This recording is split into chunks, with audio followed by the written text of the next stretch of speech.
Hi there everybody, welcome to Buxton Wellbeing. My name is Tim. Thank you for joining me for this video, and to those of you who have come back from previous videos, thank you very much for being here. But also we've gone through a little bit of a rebrand. We are now Buxton Wellbeing rather than Buxton Mind, Body and Soul, because I just thought it was a little bit easier for people to be able to find me on the system. If you're new to the channel, welcome.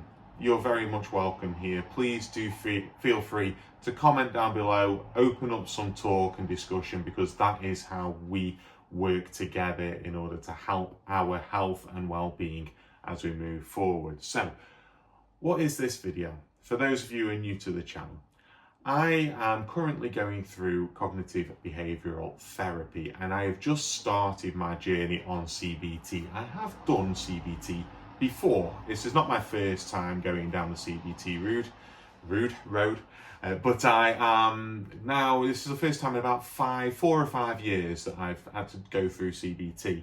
And I have depression and anxiety, and I have done for a very long time. These are conditions that I've had to live with for a long time, and just recently I felt like I needed a little bit of a boost, and I felt like I needed something to help me deal with everything that's gone on in my life this year. And so I went back to cognitive behavioural therapy because it has helped me before. If you missed the previous video, I'll quickly summarise it for you. I started my journey with the previous video, and as I said then, I want to actually diary this journey for you guys, because it's an intimidating thing to have to go into, and if you are unsure of anything that is going on during this process, these videos can help you out. They can just be an avenue for anybody who is scared to go into that doctor's surgery, scared to go into that referral, and scared to go into that therapy. It can just give you that little bit of grounding so that you know what is going on. Now, everybody's journey is different. Everybody is in a different place, and everybody will have different activities that they need to do for cognitive behavioural therapy, because it's a very much active therapy to go through, unlike counselling, which is more talking about your feelings and emotions as things are happening or as things have happened and allowing you to work through it. Cognitive behavioural therapy is aimed at giving you ways to cope, essentially, and ways to change your thinking. But we'll go more into that in a second. Today we are going to be talking about my first full appointment that I had with my actual therapist. So the last time I spoke to somebody and did like an assessment with them, and this time I have talked to my actual therapist, who seems to be a really nice girl. I think the important thing, because all of these appointments are over the phone currently, the important thing is she's got a very kind, understanding sounding voice, and when she talks, it's soothing, it relaxes you into, it lures you into being able to talk more, because she's got the voice for it, certainly, and she seems like a very understanding person, which you would have to be in the job that she does, I guess. So I'm going to go through everything that the appointment entailed and essentially give you that crash course on what's going on. We're not going to go into detail on these things because they are for other videos, and this video would end up being a really long one if I talked through everything with you, but I'm going to do the activities that I was given with you as videos in the future. So let us look at this appointment. So I approached this appointment very much in the mindset, because I've done it before, I knew what I needed to do. I knew I needed to be open with everything that I said. I knew that I needed to go into this with an open mind and make sure I put everything on the table for the therapist to then work through, which included the fact that my brain was telling me that part of this was a waste of time. I had a little bit of an upturn since going through the initial referral, whether it was because I was put on medication or whether it was because I'd got rid of the terrible part of a job that I was doing. What that was, I'm not sure, but I was going on an upturn. So part of my worries was, this is a waste of time, and I'm sorry to be wasting your time and be burdening you with it. But that is a common thing that people with depression and anxiety will think is they are a burden to those around. And, you know, oh, my space could be going to somebody who's worse off than I am, but everybody needs to go through these things every now and again. And the hope is that if I'm starting at this thought process now, it will be easier for me to get through the CBT, and therefore I'm not going to need to go on to the higher intensity, which somebody else may need more so than I do. So yeah, that's sort of my plan. So I went into the appointment with a list of things that I wanted to potentially mention as these are things that need to go onto my record, as these are how I'm thinking, these are how I'm acting, this is how I am feeling. And these are, I've got my list in front of me here. So first one, appointment is a waste because I am not so bad. Yeah, I need help though. I definitely need help. So it's not a waste at all. But yeah, that's definitely something that was on my mind. A lot of my upturn of my mood could be explained by medication, which is a positive that I've had the upturn in mood, but a negative in the fact that I don't want it to be because of the medication. I want it because I am living a healthier state of well-being. I wanted to talk about the fact that I've been very tired and lacking in motivation recently, and motivation is, as I discovered throughout the appointment, is one of the biggest factors that I kept coming back to. Is I want to be motivated to do things like this, things like recording this video, things like going out for runs, going to the gym, things like that. So I've been very tired and lacking motivation recently. I wanted to talk about my anxiety, and specifically my anxiety around work, because work has been difficult for me this year. I found it very, very anxiety inducing.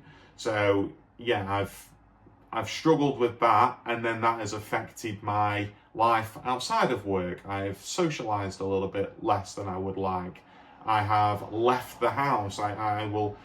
Anxiety will stop me from leaving the house. Anxiety has stopped me from getting off the sofa and recording these videos and my TCG channel videos for you guys. And then I also wanted to talk about my history with my tinnitus, which might sound strange that I wanted to talk about that, but there is a link in there as well. So, and that's probably for another video.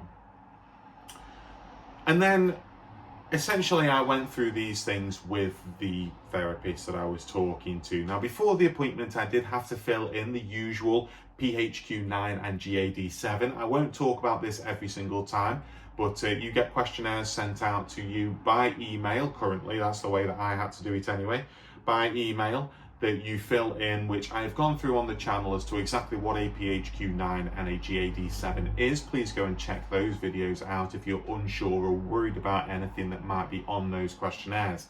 But they are essentially a bunch of questions, 9 questions on the PHQ-9, 7 questions on the GAD-7, which highlight your level of depression for the PHQ and anxiety for the GAD. And you score them 0 to 3 on each one of those questions. Again, if you want to see the exact questions that are on there, please do go and check out my previous videos on them. So I had to fill those out to start with, and I did actually write down my scores for it. So before my initial assessment, I had a PHQ-9 of 15 and a GAD-7 of 14. Both of which suggest that I basically have a case of depression and anxiety. Prior to this appointment, my PHQ-9 had stayed the same. I think because the motivation had been such a problem for me and the tiredness had been such a problem for me. A couple of those questions are based on tiredness and how much energy do you have and things like that. So that was still at 15, that hadn't changed. But due to, I think, the medication and maybe just the fact that there's a light at the end of the tunnel because I'd started on the journey, my GAD-7 had actually come down from 14 to 11.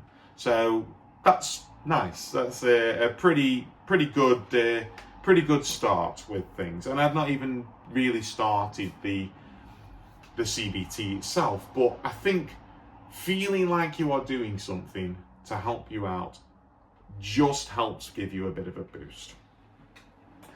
So then we did the usual sort of greetings over the phone, and I went through my concerns, what I wanted to talk about and everything like that. She gave the floor to me basically at the start, and then she explained the outline of the session that we were going to have, which is kind of a mix between the actual therapy side of things, and we were doing activities together, and more assessment so that she can understand my way of thinking, because everything that she's got is just what I'd said in that first appointment, which wasn't with her. So now she can try and build some sort of rapport and some sort of understanding as to how I am feeling, and maybe delve a little bit deeper into these things through these activities. So she explained that today we were going to do a problem statement. She said that we were going to look at the 5-area model, and she said we were going to create a goal. And then she was going to give me some homework, because CBT, you get homework, I'm afraid. I'm going to go through each of those stages in full. She then explained what CBT is, and I wrote down a definition. It's not the exact definition that she gave me, but I wrote down a definition for CBT. So CBT looks at relationships between how we think and behave, and looks at changing unhelpful patterns of thoughts or behaviors. So that's why this is a much more active therapy that you can be doing.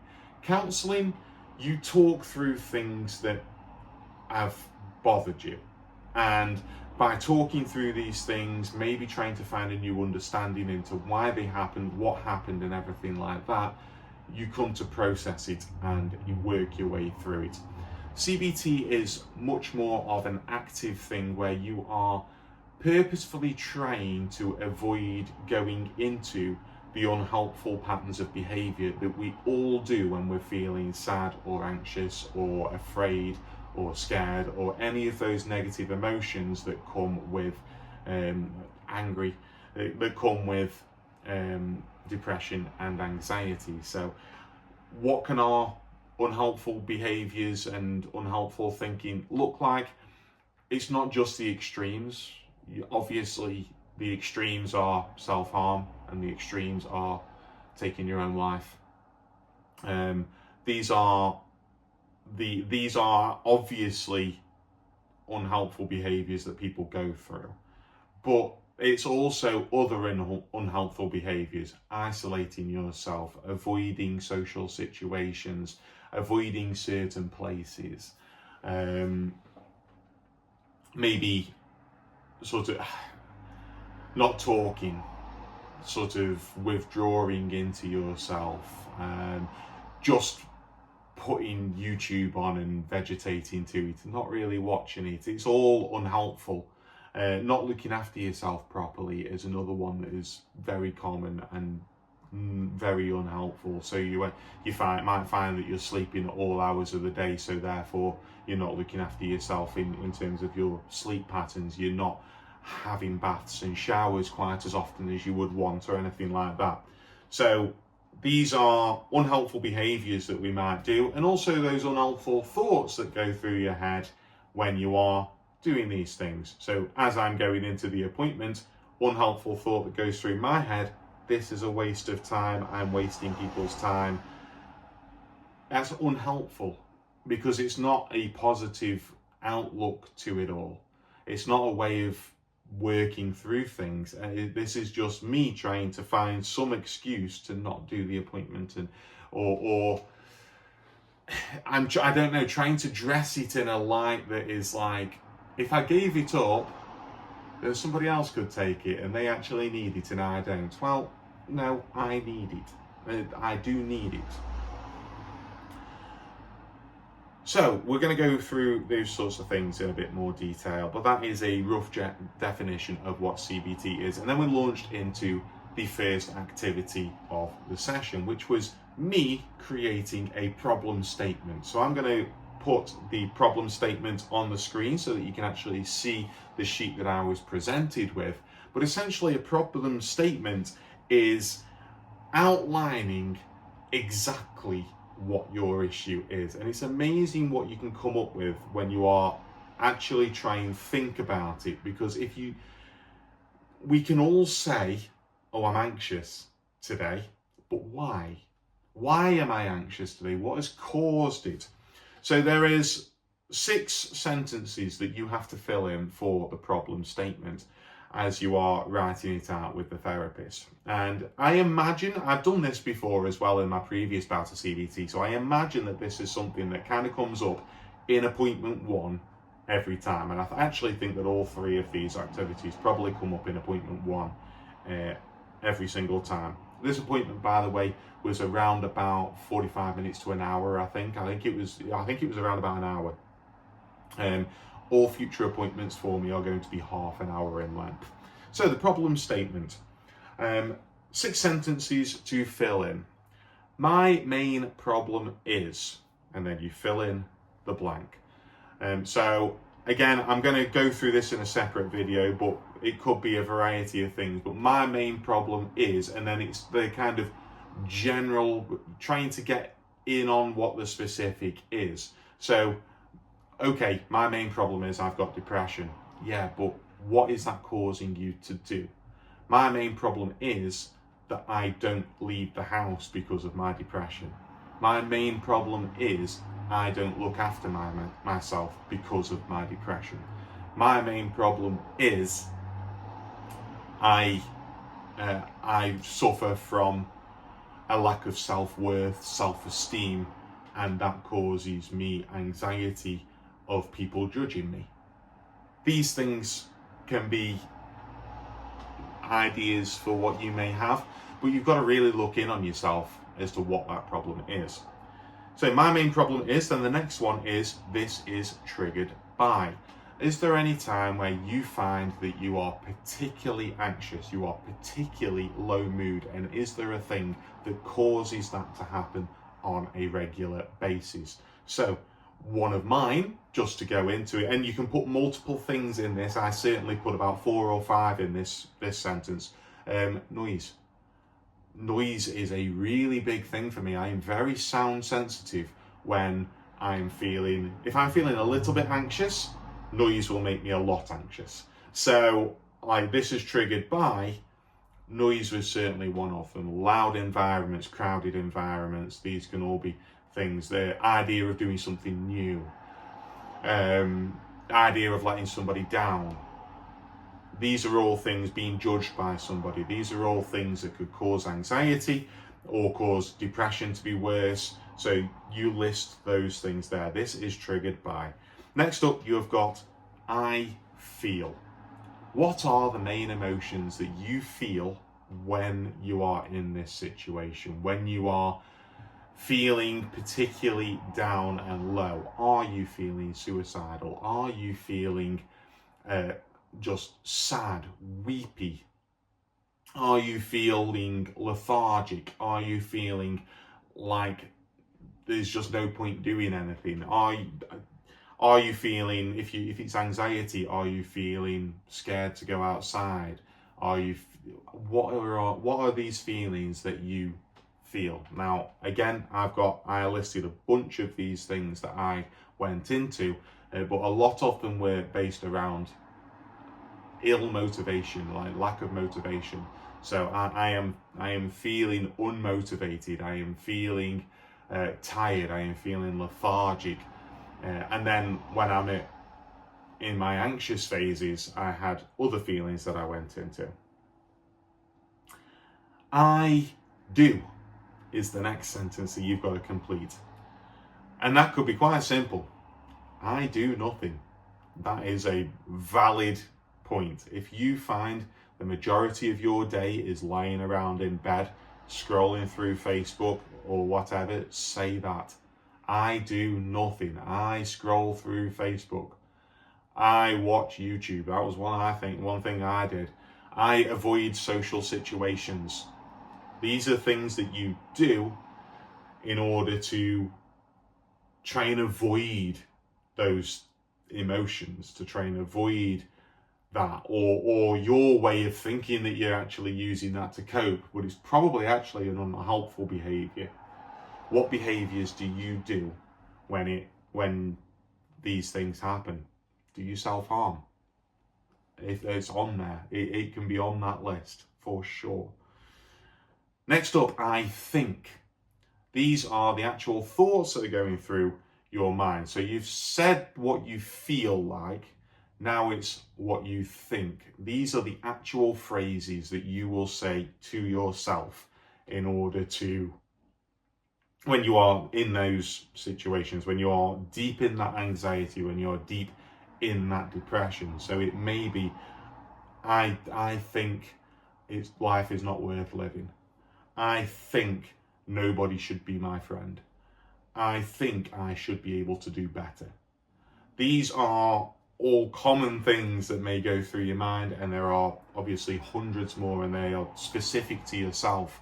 But these are things that you think, and the active thoughts that will go through your head, and the number of times that the phrase, "What's the point?" has gone through my head. That was one of the things I brought up. I think, what's the point?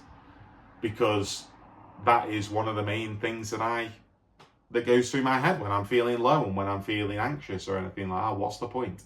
What's the point in going on? What's the point in continuing?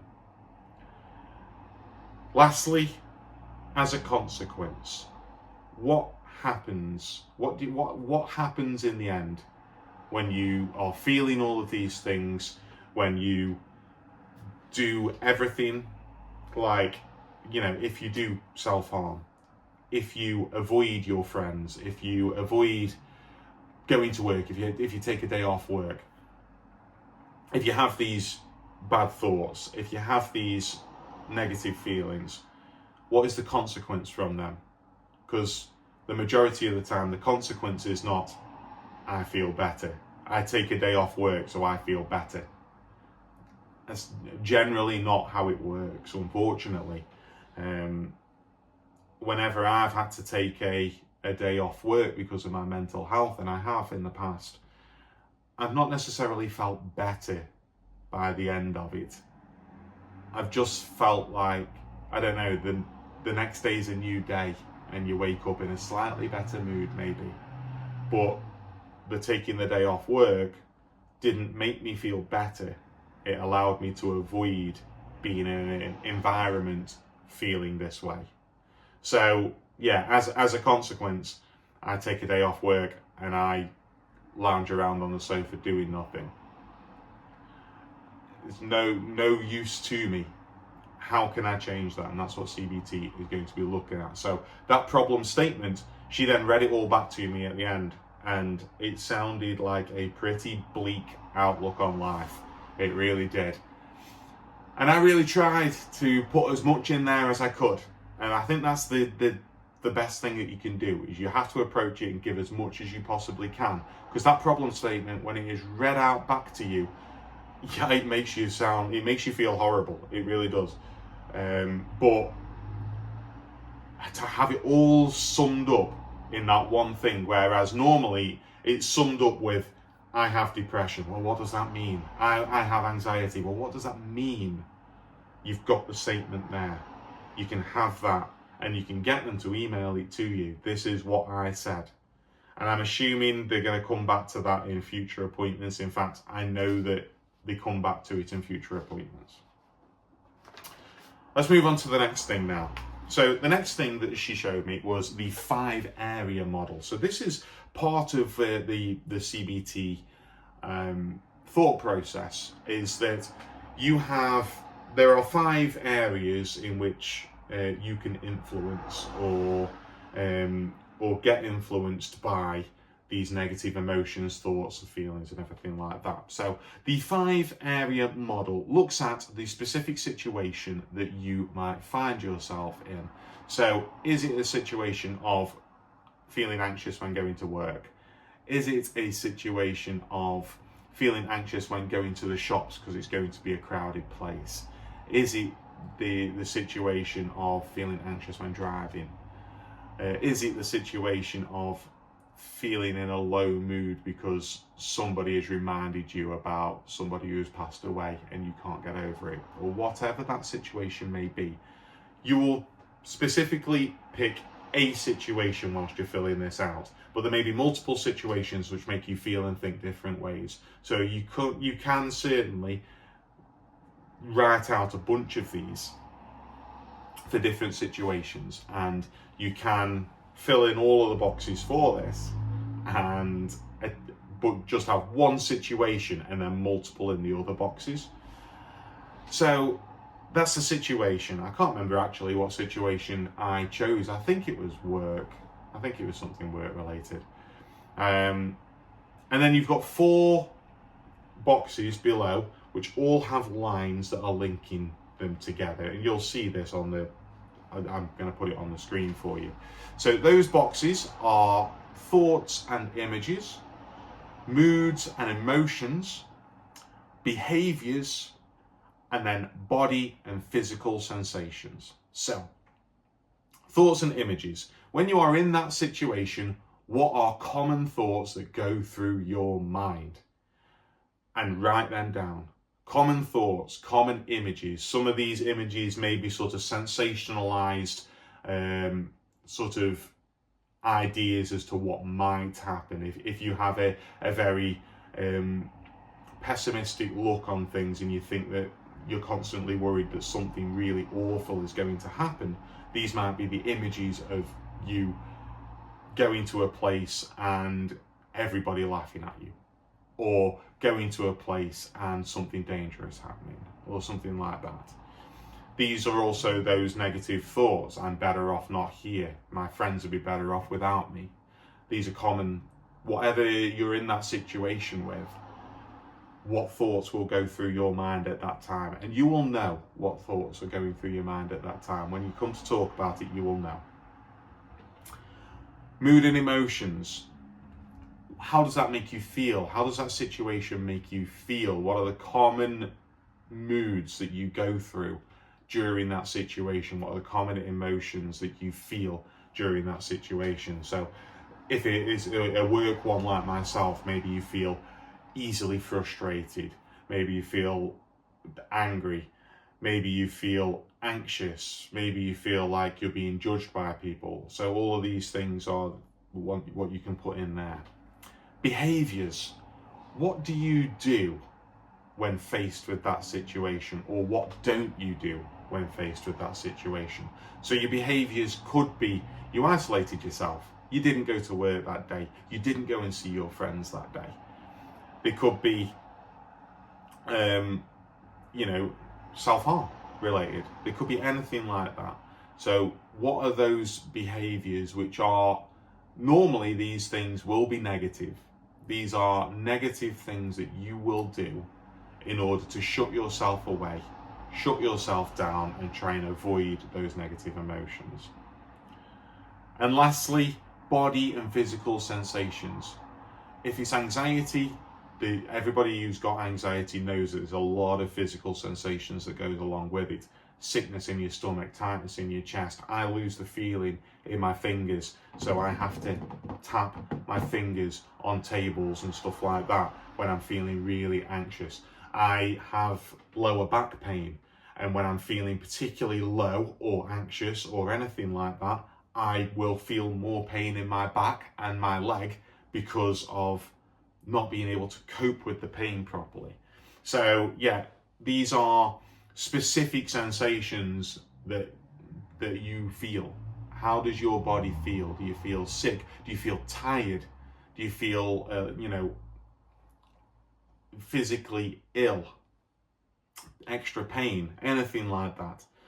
So all of this is to basically show you that all of these things are linked. So I feel low because I've got back pain. So my situation could be my pain in my back is particularly worse today. So that makes me feel low, which makes the back pain worse, which then makes me feel like, what's the point? So all of these things all influence each other, and this is what that diagram is trying to show you. And the idea of CBT is that when we're going to try and change those, and because they all influence each other, if you can influence one, it influences them all. So that's the idea behind the 5-area model. Lastly, we've talked about this on the channel before, but we set ourselves goals. That was the last part of it before I was given my homework, which I will talk about what my homework is as well. We were given goals, and we specifically went through SMART goals. I've been through this on the channel before in a previous video, but I related it to fitness at the time. But you can use SMART goals for pretty much anything that you want to do. Any goal that you want to attain, make it a SMART goal, because it is a really powerful way of making a goal better. So I can actually talk about this a little bit more. So SMART goals are specific, measurable, achievable, realistic, and time-bound. And there was another one actually that was on this for R, because realistic and the other one I've heard is relevant before as well, but relevant and achievable, relevant and specific kind of are very similar. You wouldn't be making the goal if it wasn't relevant. Realistic and achievable are kind of the same thing as well, in some respects, but the R in CBT was resourced, which is, I think, is a really nice way of actually putting it. So let's go through these specifically. So a specific goal. A goal is, I don't want to feel depressed anymore. That's a goal, yeah, but that's not a goal that's easily managed. That's not a goal that you can actually pinpoint anything about that goal as to how to do it or anything like that. A specific goal. I want to go on more activities that I have been missing out on because of my depression. I want to be able to leave the house without that anxiety. I want to be able to go to work every day without needing mental health days. These are specific goals that you can then look at, rather than I want to feel better. That doesn't get you anywhere. A specific goal within the SMART goal, pick something and you aim for that. So we use it in fitness a lot. I want to lose weight is not a very good goal. I want to lose 20 pounds is a better goal, because then you've got something to strive for. You've got an idea as to where you should be. I want to lose weight could mean anything. I'm 112 kilos. What's my goal? 65? No, I'm not getting there. And so, I want to lose weight. I want to get to 100 kilos in my case. The M in SMART goals, measurable, is just what I was talking about. Is there a way that you can measure this goal? So in the fitness world, weight is a perfect example, BMI is an example, or like strength of your lifts, your 1 rep maximums on certain lifts and stuff like that. So those are ones that I tend to use in my job. Within the sort of mental health, it's a little bit more difficult, I suppose, to measure what it is, but it's certainly, like, if you have skipped out on activities or skipped work because of your mental health, then you've got a way of measuring that. I skipped less activities this month than I did last month. I was invited to these 3 things last month. I didn't go to any of them. This month I went to 1. That's good. That's a positive. Achievable. So you can't be unrealistic about these things. It's got to be achievable, because otherwise you're setting yourself up to fail. And any good therapist will rail you back away from anything that is unachievable completely. So, you're not going to go from being absolutely the worst that you've ever felt to being the best that you've ever felt. Not in the 6 weeks that CBT is going to give you, but make it an achievable goal to get out, to do more, for me, to do more fitness related stuff. I wanted to make sure, because I've been skipping out on runs, I've been skipping going to the gym and stuff like that. I wanted to make sure that these were things that I was doing. So to make it achievable, to go on 3 runs a week, or 3 fitness things a week, that is a good goal. because I can do that. I can do 3 a week. Work's not going to get in the way. There's 2 days a week where work gets in the way of my fitness stuff because I'm practically working all day. But there's 5 other days of the week where I can do something. So that's achievable. 3 out of 5. I can do that. Next, resourced. I like resourced as a letter here.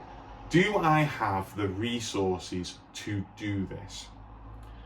So if your goal is, I want to own, it certainly would be one of my goals, but it doesn't fit the achievable and the resourced part.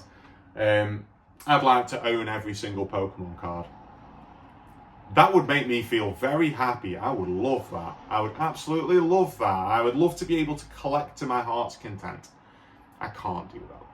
I don't have the money to be able to do that. I don't have the ability to be able to do that. So it's not within my resources. Do I have the resources to get a gym membership? If I don't have the resources to get a gym membership, do I have the resources to be able to put some earphones in, use my phone and go out for a run for the Couch to 5K? Yes, I do have those resources. Okay, let's do it. And those resources can be anything, just whatever you think of that you might need. Can you get them? Are you able to get them? Are you financially able to get them? Are you physically able to get them? Can you get the resources together in order to be able to do this goal? Because if you create something that you're not able to do, again, you're just going to fail. And as soon as you fail, you feel a lot worse about yourself. These are supposed to be positive things. A goal is not meant to be something that you try to fail. A goal is supposed to be something that you try to succeed. Lastly, the T, time bound or time limited. Put a timer on it as to how long you want to have before you actually look at this goal and think, yeah, I've achieved that or I've not achieved that. So for me, at the start of the year, I set myself a fitness goal of losing weight by the end of the year. And I wanted to specifically weigh 100 kilos or less by the end of the year. Currently, I am nowhere close to being able to get that, which is now concerning. But at the time, that's a time-bound goal. If I don't get it, that's my fault because I didn't stick to my plan. But that's a time-bound goal. You've given yourself a deadline. Because if you say, I want to do this by this point, you've got a deadline to hit it by. If you say, I want to feel better, okay, in 50 years' time, maybe you will. and you'll feel better. Oh, you hit your goal. But that's no good if you felt terrible for 49 years. So you want to feel better, you want to be able to go on more social activities by the end of the year. And by the end of the year, like Christmas or the holiday season, whatever you celebrate, is normally full of social situations, which can be terrible for anxiety and terrible for depression. You want to be in a better place to be able to go on those, and then you can monitor at that time. You can monitor, right? Okay, I'm at that place now.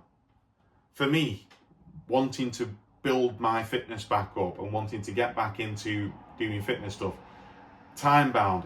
In 6 weeks' time, I will be in a routine where I'm going out 3 times a week for a run, or I'm going to the gym 3 times a week, or whatever it is that I'm doing. That is my time-bound achievement. So that is how you look at goals. Right, my homework. I'm almost done. My homework.